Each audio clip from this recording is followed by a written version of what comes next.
Hello friends, Radhe Radhe. कैसे हैं आप सब। आज मैं आपको बताऊंगी हिंदी कहानी नियत में कोट। एक नगर में जीन धन नाम का एक दरिद्र बनिया रहता था।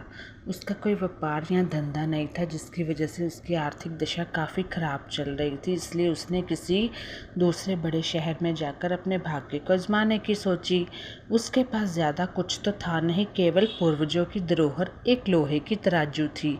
इस तराजू को उसने अपने बुरे दिनों में संभाल कर रखा था। तो उसने पूर्वजों की उस तराजू को अपने एक विश्वास महाजन मित्र के पास बतौर अमानत के रूप में रख दिया और अपना जरूरी सामान लेकर दूसरे शहर की ओर चल दिया। संयोगवश वहाँ उसका भाग्य चमक उठा और उसने थोड़े ही समय में ढेर सारा धन इकट्ठा कर लिया। लेकिन धन होने के बावजूद भी उसका मन वहाँ नहीं लगता था। तो इसलिए उसने अपना सारा व्यापार समेटा और नगद नारायण को अपनी गांठ में बांधकर घर लौट आया। अब क्या करता, अब पैसा तो कमा लिया लेकिन मन ना लगे तो इंसान थोड़ा बेचैन हो जाता है। कमाया हुआ धन भी उसे अच्छा नहीं लग रहा था। उसका मन बिल्कुल अकेला सा हो गया था और वो अपने आप को कोस रहा था, पता नहीं क्यों। घर आने के बाद वह अपने मित्र के पास जाकर बोला, मित्र, अब मेरी वह तराजू लौटा दो जिसे मैं तुम्हारे पास धरोहर रख कर गया था। इस पर महाजन मित्र ने बोला कि भाई देखो, तुम्हारी तराजू को तो चूहे खा गए। जीन धन बनिया काफ़ी अनुभवी और बुद्धिमान था। महाजन की दूरता को एकदम भाप गया और शांत स्वर में बोला, मित्र, आप दुख या शोक ना करो। एक दिन तो तराजू को नष्ट होना ही था।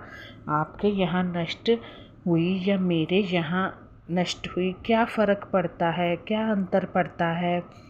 सहसा कुछ ही क्षण बाद महाजन के लड़के को अपने सामने वहाँ आया देखकर जीन धन के मन में एक विचार क्रोधा और वह महाजन से बोला, मित्र, मैं सफ़र में काफ़ी थक गया हूँ। मैं स्पीप की नदी में स्नान करने जा रहा हूँ। आप अपने लड़के को मेरे साथ भेज दीजिए।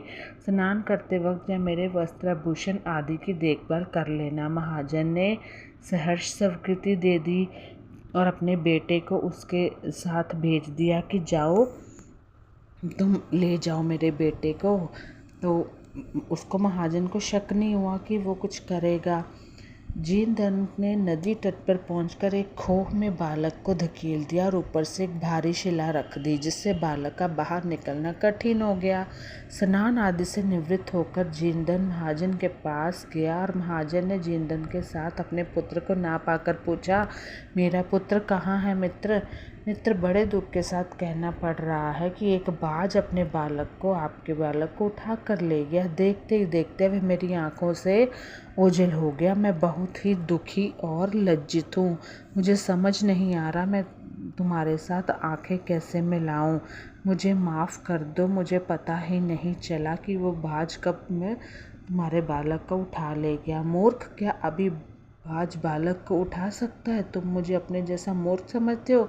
महाजन ने क्रोधित स्वर में कहा, मित्र, आप व्यर्थ में क्रोधित हो रहे हो। अब आप ही बताए, जब चूहे लोहे की तराजू खा सकते हैं, कब बाज बालक को उठाकर नहीं ले जा सकता? अगर किसी को सबक सिखाना हो तो सेम वैसा ही करो जैसा वो करता है। लड़ते झगड़ते वे न्यायाधीश के पास पहुंचे। न्यायाधीश ने जीन धन बनिए से सारा वृतांत सुनने के बाद महाजन को बनिए का तराजू वापस करने का आदेश दिया। तराजू को पाकर जीन धन से भी महाजन के बेटे को खोदने में से निकालकर वापस करने को कहा। तो कथा का क्या सार है कि लोहे की भारी भरकम तराजू चूहे खा गए और एक स्वस्थ लड़का वो बाज उठा ले गया।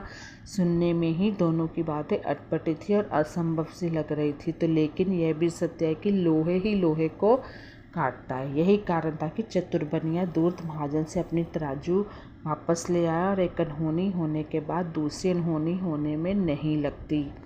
इतना ज़रूर ध्यान रखें कि भूल कर भी विश्वासघाती का संग ना करें। अगर आपका मित्र विश्वासघात कर रहा है तो उससे दूर हो जाएं। तो कैसी लगी मेरी स्टोरी मुझे ज़रूर बताइएगा। Bye bye.